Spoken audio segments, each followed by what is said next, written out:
Fuera de aquí, parásita. Llevamos 5 años viviendo aquí sin pagar un céntimo. Eso fue lo que gritó la esposa de mi hermano cuando finalmente le pedí que se mudara de mi piso tras la ruptura. Mi hermano intentó dar un paso al frente para intimidarme, con la mandíbula tensa por una falsa confianza.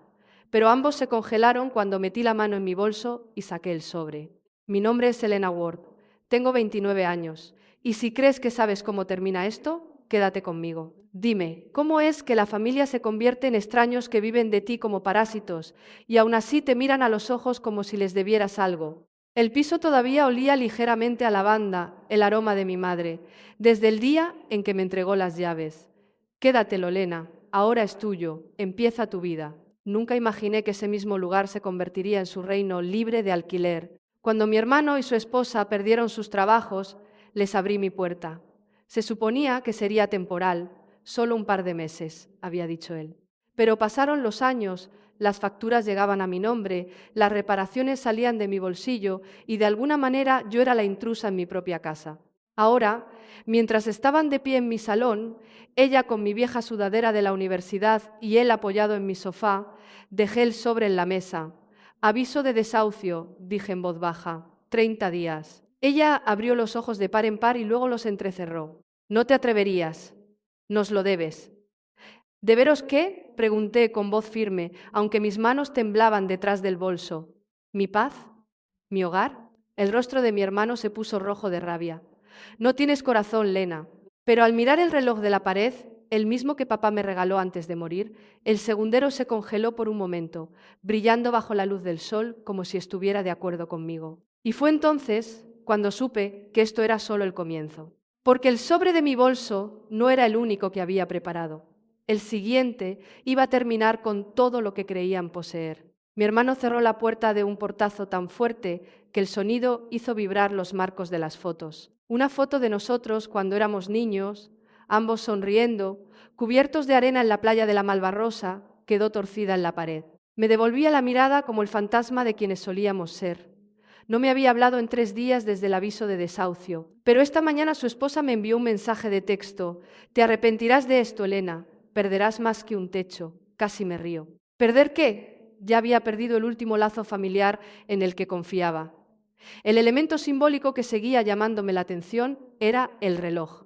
Ese viejo reloj de latón de papá. Había dejado de funcionar la noche que les entregué los papeles. Ahora, cada vez que pasaba por delante, pensaba, quizás también está esperando un cierre. Llegué a casa del trabajo y encontré las luces del pasillo tenues y el aire pesado con un olor a plástico quemado. Cuando abrí la puerta de la cocina, me quedé helada. El horno estaba encendido, con una bandeja de plástico medio derretida en su interior. El humo ascendía perezosamente, enroscándose en el techo como una advertencia. Lo habían dejado así, a propósito.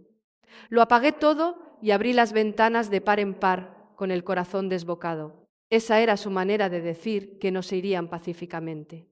Más tarde esa noche, mientras clasificaba el correo en la encimera, encontré un sobre blanco y fino sin remite. Dentro había una nota doblada con la letra de mi hermano. Merecemos lo que es nuestro. Tú nos lo robaste primero. ¿Robar qué? Las palabras pulsaban en mi cabeza mientras miraba a mi alrededor en el piso. De repente, cada objeto me resultaba ajeno. El sofá, las fotos, incluso el parpadeo de la farola de la calle. Todo se sentía vigilado. Aún no sabía que ya habían empezado a planear su venganza, pero para cuando me enteré ya era demasiado tarde para disculpas. 2 días después llegué a casa y encontré que habían cambiado la cerradura. El pomo de la puerta se movía inútilmente bajo mi mano y se me cayó el alma a los pies al oír voces riendo dentro. Su voz, aguda y nasal, como uñas arrastrándose sobre un cristal. Mi hermano se había mudado de nuevo, a mi piso. Llamé una vez, luego 2, sin respuesta. Cuando levanté el puño para golpear más fuerte, la mirilla se oscureció. Alguien estaba mirando. «¡Abre la puerta, Marcus!», grité. «Esto no, es una broma». A través de la madera llegó su voz amortiguada. «No deberías haber presionando, Lina. No entiendes lo que estás haciendo». Mi nombre, el que solía pronunciar con cariño, sonaba ahora como una amenaza. Me quedé allí en el rellano, apretando los papeles del desahucio en mi mano temblorosa, con la garganta ardiendo. El motivo del reloj volvió a aparecer el de latón que había dejado sobre la repisa de la chimenea en el interior. Podía imaginar sus agujas inmóviles congeladas en las 9:13, el minuto en que sentí paz por última vez. Una anciana del piso de al lado abrió un poco su puerta. «Cariño, ¿estás bien?». Forcé una sonrisa. Solo un malentendido. Pero sus ojos se quedaron fijos en mí, compasivos, recelosos. La gente siempre sabe cuando algo va mal, simplemente fingen que no es así. Esa noche dormí en mi coche al otro lado de la calle, viendo parpadear la luz de mi propia ventana. Fue la silueta de mi hermano la que pasó por las cortinas y luego la de ella. Brindaron por algo, champán tal vez. Casi podía oír su risa bajando hasta el aparcamiento. En el espejo retrovisor mi reflejo se veía vacío. Susurré: «Os habéis quedado con mi hogar, pero no os vais a quedar con mi paz». A la mañana siguiente hice 3 llamadas telefónicas, una a un abogado, otra al banco y otra a un amigo discreto que me debía un favor. Porque no solo iba a recuperar mi piso, iba a recuperar todo lo que habían construido sobre mi silencio. La voz del abogado era tranquila pero teñida de incredulidad. «¿Me estás diciendo que cambiaron las cerraduras de una propiedad que es legalmente tuya?». «Sí», dije, mirando la carpeta extendida sobre mi mesa de la cafetería, manchada de café. «Y han estado viviendo allí gratis durante 5 años», se ajustó las gafas. «Entonces empezaremos con una notificación legal, con calma, sin confrontaciones». Pero la parte tranquila no duró mucho. 2 días después recibí un mensaje de mi hermano. «Deja de intentar humillarnos en los tribunales. Nos aseguraremos de que te arrepientas de esto». Fue entonces cuando volví a notar el detalle del reloj, el de latón al fondo de una foto que acababa de publicar en Internet. Mi reloj, mi salón. El pie de foto decía: «La familia siempre encuentra el camino de vuelta a casa». Los comentarios de abajo me revolvieron el estómago. Amigos comunes llamándolos supervivientes, alabando su amabilidad, diciendo lo desalmada que había sido yo. Claramente ella los había estado alimentando con mentiras. Pero no respondí. Todavía no. En su lugar empecé a reunir pruebas. Recibos, escrituras de propiedad, mensajes antiguos, cualquier cosa que demostrara que yo era la que pagaba la hipoteca, los servicios públicos y el mantenimiento. Incluso guardé capturas de pantalla de cada publicación, de cada mensaje que habían escrito. Esa noche, mientras escaneaba documentos, volví a percibir el tenue aroma a lavanda. Provenía del viejo llavero que me había regalado mamá, un pequeño colgante de latón con forma de reloj. La coincidencia me dolió. Ella solía decir: «El tiempo revela la verdad, incluso cuando la gente no lo hace». Le susurré al llavero: «Entonces, revélala, mamá, por favor». A las 2:00 de la mañana mi teléfono vibró. Un mensaje de voz. Su voz. La esposa de mi hermano, rebosante de triunfo: «Espero que estés disfrutando de tu cama en el coche, Elena. Para la semana que viene el tribunal verá que eres inestable. Nosotros también tenemos pruebas». Mi corazón se encogió.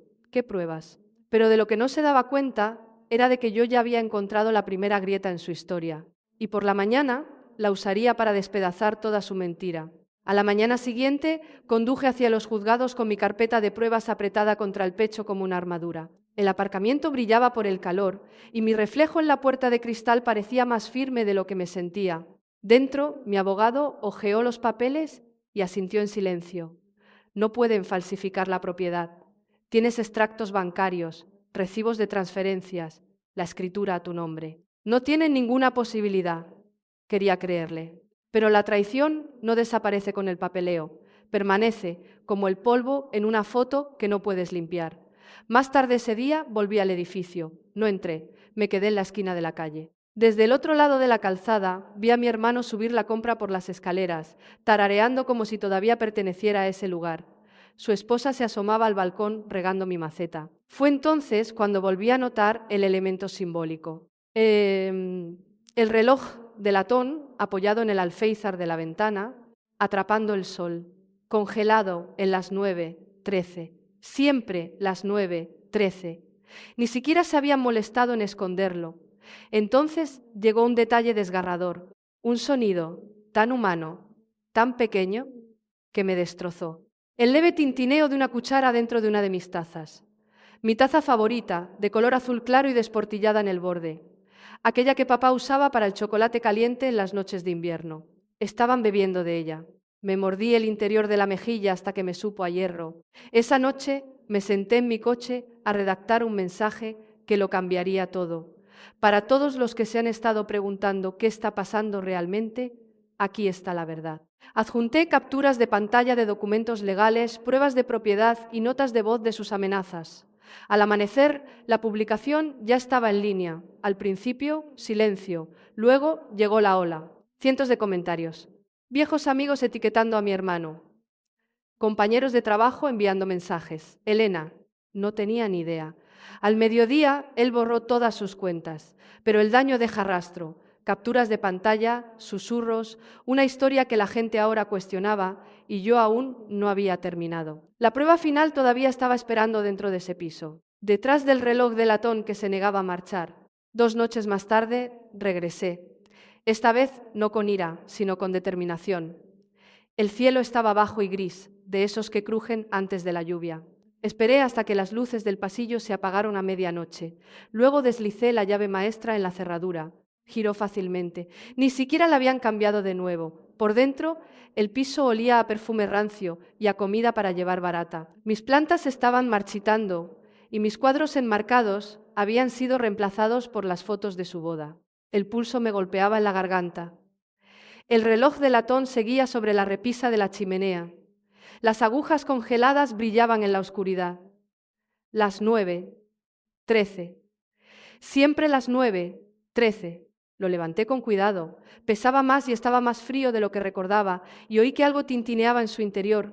Fue entonces cuando un detalle muy humano me atravesó. El leve roce de las zapatillas de mi hermano por el pasillo. Estaba en casa.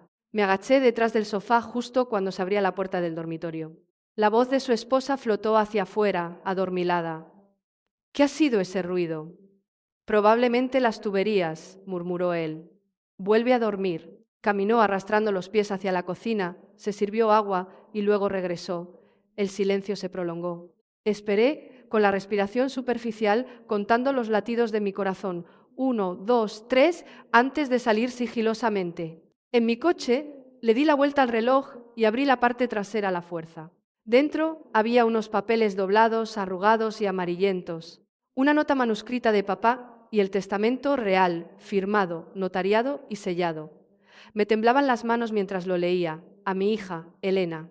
El piso y los ahorros son solo tuyos. Marcus recibirá el coche y las herramientas. Confío en que ambos os respetéis mutuamente. Lo habían sabido todo el tiempo, lo habían escondido. La traición se me caló en los huesos como la lluvia fría. No solo se habían quedado con mi hogar, habían enterrado las últimas palabras de mi padre. Cerré el reloj, susurrando. El tiempo revela la verdad. Para cuando amaneció, ya había llamado a mi abogado, porque ahora no solo los estaba desahuciando, los estaba exponiendo, y el próximo sobre que recibieran no sería un aviso, sería el final de su historia. A la mañana siguiente, la luz del sol golpeó el reloj de latón como si hubiera cobrado vida otra vez. Un solo destello cortando la tranquilidad del despacho de mi abogado. Dejó el testamento suavemente sobre el escritorio. Esto lo cambia todo, Elena. Me explicó que la versión archivada, la que mi hermano había presentado hacía años, era falsa. El sello del notario era falso y la fecha no coincidía. Mi pulso se estabilizó. ¿Entonces él lo supo todo el tiempo? Él asintió. Sí. Y cuando descubrió que nunca lo cuestionaste, se aprovechó de ese silencio. Silencio. Ese era el patrón que me había seguido durante años. Mi silencio en la cena cuando mamá lo favorecía a él. Mi silencio cuando él y su esposa pedían dinero prestado. Mi silencio cuando se mudaron a mi casa. Cada vez que me quedaba callada, construían otro muro con ello. Ya no me iba a quedar callada.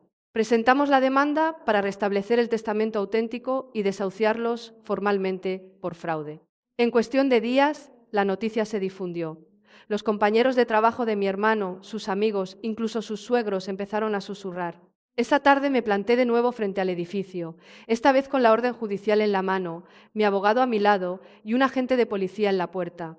Cuando mi hermano abrió, su rostro estaba completamente pálido. Su esposa se asomaba detrás de él, sosteniendo una taza, mi taza azul desportillada. El agente habló con firmeza.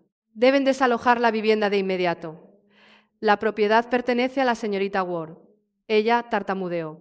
Ella no puede. Pero el tono de la gente la interrumpió. Señora, esto es una orden legal. No me regodeé, no grité. Simplemente pasé de largo junto a ellos, y cada uno de mis pasos resonaba en el pasillo como el tic-tac de un reloj que finalmente reanudaba su marcha. Por dentro todo olía mal, velas artificiales, comida en mal estado, el olor agrio de la traición. Coloqué el reloj de nuevo sobre la repisa de la chimenea, le di cuerda con la llave y escuché tic-tac, tic-tac, tic-tac. Por primera vez en 5 años el tiempo avanzaba de nuevo, pero la justicia aún no había terminado. Quedaba una última verdad a la que tenían que enfrentarse, una que arruinaría más que su hogar. La vista en el tribunal fue corta, tranquila, casi decepcionante. El abogado de mi hermano habló rápido, pero sus palabras tropezaban con las pruebas que yo había traído. El testamento real, la firma falsificada, los recibos de las transferencias, los mensajes de voz. El mazo del juez golpeó una vez. La propiedad y los activos asociados quedan restituidos por la presente a la señorita Elena Ward. Se había terminado. 5 años de silencio, manipulación y culpa, acabados con una sola frase. Mi hermano evitó mi mirada mientras salían. Los tacones de su esposa sonaban como pequeños disparos en el suelo de mármol. Se giró una vez, con los labios fruncidos. Espero que seas feliz, Elena. Has destruido a tu propia familia. Quise responder, pero no lo hice, porque la verdad era que yo no la había destruido.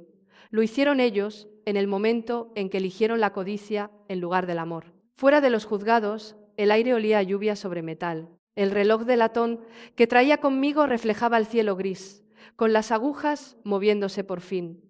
Podía sentir el tenue tic-tac en mi palma, constante, vivo. No volví al piso de inmediato. En su lugar conduje hasta el muelle donde papá solía llevarnos los domingos. El mar estaba en calma, con las gaviotas chillando en círculos perezosos sobre el agua. Sostuve el reloj contra mi pecho y susurré: «Ya está, papá, por fin se ha terminado». Esa noche coloqué el reloj sobre la repisa de la chimenea, justo donde siempre había pertenecido. El olor a lavanda era tenue ahora, casi un recuerdo. Me senté en el sofá, con las piernas cruzadas debajo de mí, y por primera vez en años el silencio no se sintió como un castigo. Más tarde abrí mi ordenador y vi un último mensaje de mi hermano. «Nos vamos de la ciudad, no te molestes en buscarnos». Sonreí, no por venganza, sino por liberación, porque no necesitaba buscarlos. El tiempo ya lo había hecho. El reloj hizo tic-tac una vez más, resonando por la habitación como un perdón. Cerré los ojos, dejando que marcara el final no de la familia, sino del miedo. La paz se sentía más pesada que la ira, pero finalmente era mía.